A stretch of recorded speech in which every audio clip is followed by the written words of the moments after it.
اس video کو like کیجئے، اپنے دوستوں کے ساتھ شیئر کیجئے، اور اگر ابھی تک آپ نے ہمارے چینل کو سبسکرائب نہیں کیا تو اسے سبسکرائب کر لیجئے اور ساتھ ہی موجود بیل آئیکن کو دبا لیجئے تاکہ آپ کو تمام نئی سٹوریز ملتی رہیں۔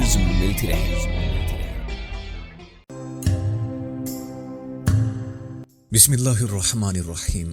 ڈسکور اوریجنل کے معزز ناظرین، السلام علیکم۔ اب کس نمبر 535 ملاحظہ فرمائیں۔ بڑا غصہ ہے بھائی، میں نے دانت نکال کر کہا اور پہاڑی کی اوٹ میں چلا گیا۔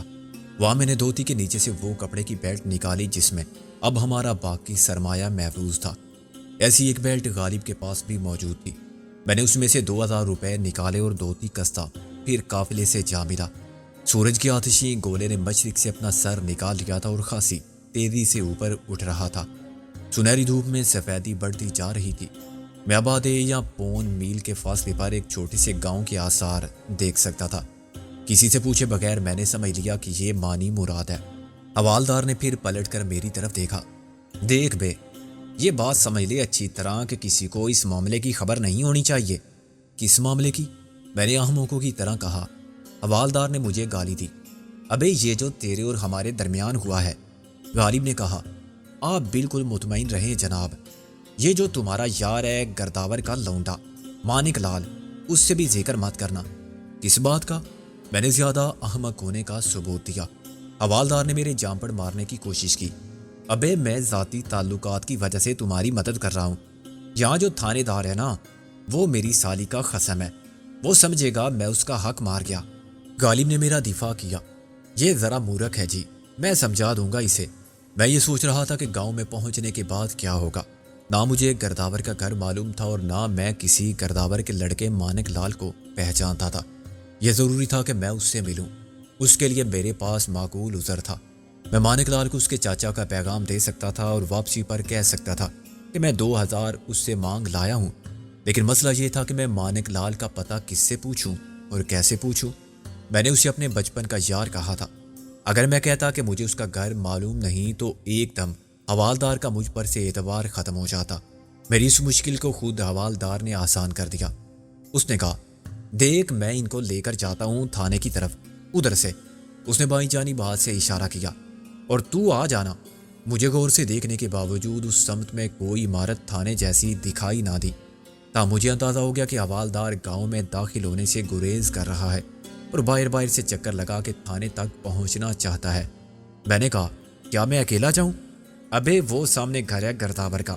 حوالدار نے بگڑ کر کہا، کتنی دیر لگے گی تجھے؟ 5 منٹ میں واپس آ جائے گا۔ میں نے گرداور کے گھر کی طرف دیکھا۔ بہت سے کچے بد وضع گھروں کے درمیان مگر سب سے الگ ایک پختہ مکان نظر آ رہا تھا۔ یہی گرداور کا گھر ہو سکتا تھا۔ میں نے سر ہلا کر کہا، اچھا جی، میں ابھی آتا ہوں۔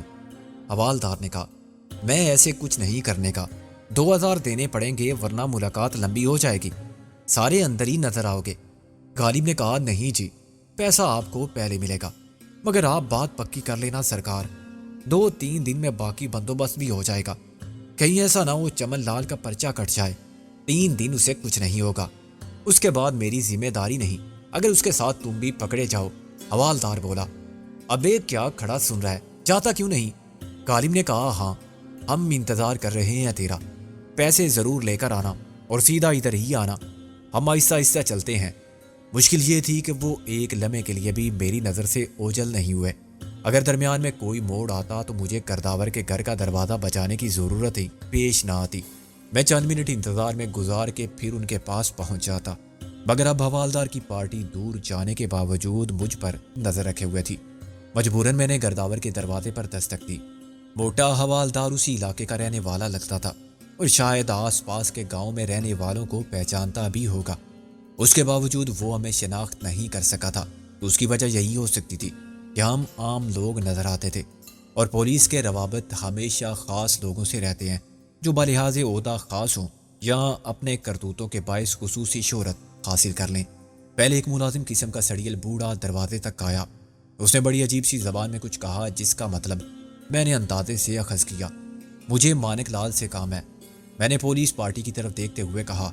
موٹے حوالدار کی نظر مجھ پر نہ ہوتی تو میں بوڑھے سے سلام دعا کر کے واپس چلا جاتا۔ مگر اب ضروری ہو گیا تھا کہ میں اصلی مانک لال سے گفتگو کرتا ہوا دیکھا جاؤں تاکہ شک کی گنجائش نہ رہے۔ بوڑھے نے مجھے اوپر سے نیچے تک دیکھا اور واپس چلا گیا۔ چند منٹ کے بعد ایک جوان آدمی نمودار ہوا جس نے صرف دھوتی باندھ رکھی تھی۔ اس کی آنکھوں میں ابھی تک لذت خواب سحر باقی تھی۔ اس نے آنکھیں ملتے ہوئے مجھے غور سے دیکھا اور پھر منڈی ہلائی، جس کا مطلب تھا کہ کیا ہے۔ نمستے کرنے کے بعد میں نے اسے چاچا کا پیغام دیا۔ وہ مجھے دیکھتا رہا۔ بس یہی بات تھی؟ میں نے کہا اور کیا کہوں، جتنا تمہارے چاچا نے کہا تھا اس سے زیادہ تو نہیں کہہ سکتا۔ اس نے کہا لعنت تم پر اور چاچا پر، میں یہ جواب پہنچا دوں گا۔ میں نے کہا نمستے، خواہ مخواہ نیند آرام کی۔ میں نے کہا مجھے 1 روپیہ چاہیے۔ وہ دم بخود رہ گیا۔ اس کے لیے چندو چاچا کا نام تو نے لیا، مجھے جگایا آرامی، 1 روپے کے لیے؟ وہ چلا کے بولا۔ میں نے کہا مانک لال جی، بھگوان کی سوگند کے بچے، بھکاریوں کی اولاد، جھوٹے۔ میں نے کہا میں جھوٹ نہیں بولتا، میرے ساتھ خود چلو یا کسی کو بھیج دو۔ اگر چندو چاچا انکار کریں اور مجھے نہ پہچانے تو جو چور کی سزا سو میری، اور میں بھکاری بھی نہیں ہوں۔ اور کیا تیرے باپ نے قرض دیا تھا میرے باپ کو جو تو صبح صبح وصول کرنے آ گیا؟ مانک لال لال پیلا ہو گیا۔ میں نے اسے 2000 روپے دکھائے جو 100 کے نوٹوں کی صورت میں تھے۔ مجھے بس کرائے کا 100 روپیہ کھلا چاہیے، ورنہ بس والا مجھے اتار دے گا کہ صبح صبح آ گیا 100 کا نوٹ لے کر۔ تو کیا لگتا ہے چندو چاچا کا؟ میں نے سوچ کر کہا جب وہ چاچا ہیں تو پھر میں بھتیجا ہی ہوا، یا اور کسی کو جانتا نہیں، اس لیے آپ سے 1 روپیہ مانگ لیا۔ آپ اتنے بڑے آدمی ہو، 1 روپیہ دیتے ہوئے دل دکھتا ہے تو رہنے دو، کسی فقیر سے مانگ لوں گا۔ نمستے۔ حسب توقع وہ مجھے گالی دے کر بولا ٹھہر، میں ابھی لاتا ہوں۔ میرا مقصد بھی یہی تھا کہ وہ اندر جا کے پھر آئے تاکہ دور سے نظارہ کرنے والے حوالدار کو کسی طرح کا شک نہ ہو، وہ یہ نہ سمجھے کہ مانک لال نے صرف دھوتی باندھ رکھی تھی اور اس نے دھوتی میں بھی کھاد نہیں ڈالا تھا، ورنہ یہ مانا جا سکتا تھا کہ دھوتی میں کوئی جیب تھی۔ مانک لال پھر آیا تو اس کے ہاتھ میں واقعی 1 روپے کا نوٹ تھا۔ یہ لے اور دیکھ چندو چاچا سے وہ مت کہنا جو میں نے کہا تھا۔ وہ جمائی لے کر بولا اور دروازے کے پیچھے روپوش ہو گیا۔ میں نے دل ہی دل میں کہا کہ لعنت تم پر اور تمہارے چندو چاچا پر اور اس پر جو پلٹ کر جائے۔ آہستہ آہستہ میں نے واپسی کے لیے قدم بڑھائے۔ گاؤں میں خاصی ٹریفک شروع ہو چکی تھی جو ایک گاؤں کے معمولات کے عین مطابق تھی۔ حضرات بیلوں کے ساتھ کھیتوں میں موجود تھے، بچے گلیوں میں کھیل رہے تھے اور خواتین امور خانہ داری سے فراغت کے بعد دیگر مشاغل میں مصروف تھی، مثلاً گوبر سے دیواروں پر اوپلے چپکانا، مٹی گارے سے رسوئی چوکی کو لیپنا، مویشیوں کی دیکھ بھال۔ ہر گاؤں کی عورت شاید مرد سے کئی گنا زیادہ کام کرتی ہے۔ حوالدار میری سست روی پر نالاں تھا۔ کیا ہوا؟ میں نے مٹھی کھول کر روپے اسے پکڑا دیے۔ کچھ بھی نہیں ہوا۔ حوالدار نے نوٹ چپٹ کے اطمینان کا سانس لیا۔ میں تو تیری روتی شکل دیکھ کے سمجھا تھا کہ کچھ نہیں ملا۔ میں نے کہا یہ بھی دیکھ لو، ابھی کے نوٹ اصلی ہیں، بعد میں کچھ مت کہنا۔ حوالدار نے مجھے غصے سے دیکھا مگر بولا نہیں۔ غالب نے کہا تھانے دار صاحب ناراض مت ہونا، ایک بات ہے۔ کیا بات ہے؟ حوالدار کا موڈ 2000 نقد صبح دم جیب میں آ جانے سے خوشگوار ہو گیا تھا۔ یہ تھانے والے کچھ نہیں لیں گے، ایسے ہی ملاقات کی اجازت دے دیں گے۔ ابے ہماری بات کون ٹال سکتا ہے؟ وہ تو ٹھیک ہے جی، لیکن بعد میں کہیں بات بگڑ نہ جائے۔ یہاں دوسرا تھانے دار ہے، غالب نے کہا۔ اگر اس نے آپ کی بات نہ مانی یا اس نے بھی ہم سے 25,000 مانگ لیے تو ہم کیا کریں گے؟ اور یہ سب میرے سوچنے کی بات ہے۔ حوالدار بگڑ کر بولا تو کیوں مرا جا رہا ہے؟ آخر وہ میری سالی کا گھر والا ہے، ہم اپنا آدمی لے جائیں تو اسے کیا؟ اپنا آدمی؟ ہاں اسے پکڑا بھی ہم ہی نے تھا۔ حوالدار بولا ہاں جی، ہماری مرضی ہے اسے یہاں رکھیں نہ رکھیں۔ ایک کانسٹیبل نے اپنے افسر کی تائید کی۔ حوالدار نے سر ہلایا اور ہم یہ بھی کہہ سکتے ہیں کہ رات کو غلطی سے غلط آدمی کو پکڑ لیا تھا۔ اس انکشاف نے ہم سب کو حیران کر دیا۔ رابعہ ان سپاہیوں کو ایسے دیکھ رہی تھی جیسے پہچاننے کی کوشش کر رہی ہو، مگر یہ عملاً ناممکن تھا۔ پولیس والے ایک سی وردیوں میں ایک سے لگتے ہیں۔ رابعہ نے دیکھا بھی رات کے اندھیرے میں تھا اور اس وقت خود اسے ہوش کہاں تھا کہ کسی کی صورت یاد رکھنے کے لیے غور سے دیکھتی۔ میں نے کہا تم ابھی نکال لاؤ گے اسے؟ غالب نے کہا پھر کہاں رکھو گے؟ اپنے گھر میں۔ حوالدار نے مونچھوں پر تاؤ دے کر کہا یہ ہماری مرضی ہے، اسے جہاں چاہیں رکھیں، تم فکر کرو اسے چھڑانے کی۔